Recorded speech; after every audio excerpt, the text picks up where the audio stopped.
Halo ikhwah semua, perkenalkan Ana Zikra Salawasal-Sabila dari kelompok 15 Brunei Darussalam. Kali ini kita bakalan bahas dan kupas tuntas tentang sesuatu yang penting banget tapi sering banget disepelein.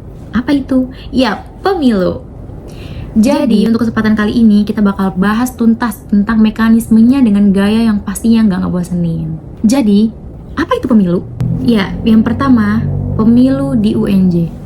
Apa sih pemilu itu? Nah, kalau kata dunia nyata nih ya, pemilu itu kan memilih DPR, DPD, dan kawan-kawannya. Nah, kalau di UNJ, pemilu itu buat memilih pemimpin di lingkungan kampus, alias regenerasi organisasi mahasiswa, biar estafet kepemimpinannya tetap jalan, gak mandek di satu angkatan aja. Simpelnya, dari mahasiswa, oleh mahasiswa, dan untuk mahasiswa.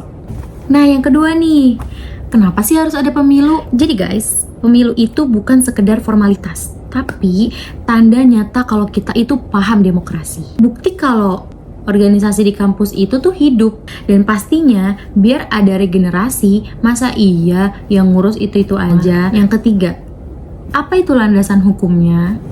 Tenang, semua udah resmi nih. Semua landasan hukumnya ini udah resmi. Yang pertama, ada AD atau ART Opmawa UNJ. Untuk POUNJ ada di nomor 2 tahun 2022, yaitu Pileg atau pemilihan legislatif. Kemudian ada POUNJ 3 tahun 2022, yaitu Pileg, plus peraturan komisi pemilu yang udah disetujui kampus pastinya. Nah, intinya gak ada yang asal-asalan di sini teman-teman, semuanya legal gitu. Kemudian yang keempat, jenis pemilu di UNJ. Apa aja sih jenis-jenisnya gitu kan? Nah, untuk jenis-jenisnya itu ada dua kubu nih teman-teman. Pertama itu legislatif, yang kedua itu ada eksekutif. Nah, kalau untuk yang legislatif itu untuk memilih wakil rakyat anggota MTM, BPMF, dan juga DPMP ya teman-teman. Kalau untuk yang eksekutif itu dia untuk memilih para ketua keren, BEM UNJ, BEM fakultas, dan juga BEM prodi.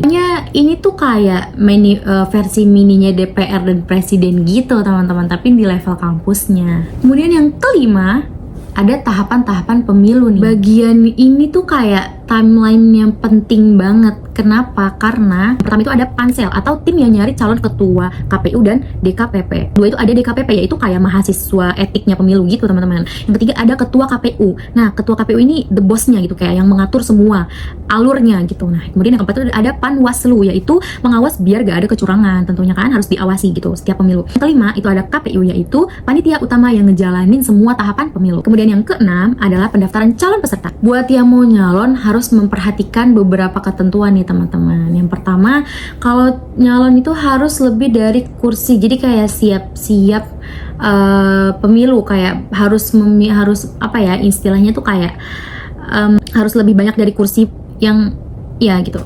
Ya, yang sudah ditentukan. Ya gitu pokoknya. Kemudian yang kedua, kalau kurang harus ditetapkan gitu kan. Kemudian yang ketiga, kalau sepi pendaftarannya jadi diperpanjang jadi 3 hari gitu teman-teman. Jadi kayak gak bisa asal maju, tapi juga gak boleh nyerah sebelum berjuang gitu. Kemudian juga yang ketujuh, yaitu tim pendukung yang wajib punya.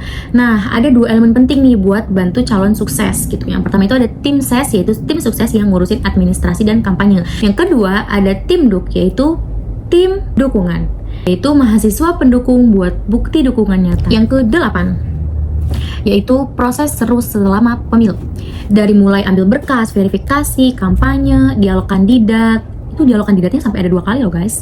Kemudian ada juga sampai masa tenang dan pencoblosan. Ada juga roadshow ke prodi biar kandidat bisa tampil di depan semua mahasiswa, kayak tur kampanye versi kampus gitu. Ke-9 yaitu hari H, yaitu hari pencoblosan nih dimulai. Itu langkah-langkahnya gampang banget. Yang pertama itu harus bawa KTM atau KRS teman-teman pastinya ya, karena itu adalah sebuah identitas yang penting banget dan harus selalu dibawa kemana-mana. Yang kedua ada presensi, jadi kita harus isi presensi atau kehadiran dulu nih sebelum mencoblos gitu. Yang ketiga ada ambil surat suara. Tentu kan karena kita mau memberikan suara, jadi kita mengambil suratnya dulu. Yang keempat ada coblos di bilik, jadi ada beberapa bilik-bilik yang itu tuh tempatnya untuk mencoblos suara kita. Kemudian ada masukin ke kotak. Setelah kita mencoblos kandidat yang kita pilih, kita masukin ke dalam kotak. Kemudian terakhir itu celupin jari ke tinta supaya buat tanda kalau kita tuh udah nyoblos gitu. Kemudian yang terakhir banget itu ada penutupan. Jadi ini pesan pentingnya di sini nih. Nah guys, intinya pemilu itu bukan cuma sekedar ajang rebutan jabatan gitu, tetapi juga ajang pembuktian siapa yang siap berkontribusi buat kampus. gitu. So, kita harus memilih dengan bijak tentunya. Jangan golput dan jadilah bagian dari sejarah PKMP PBA 2025. Semoga kita bisa mengambil manfaat dari video ini. Ya, mungkin segitu aja dari Ana. Terima kasih semuanya. Dadah.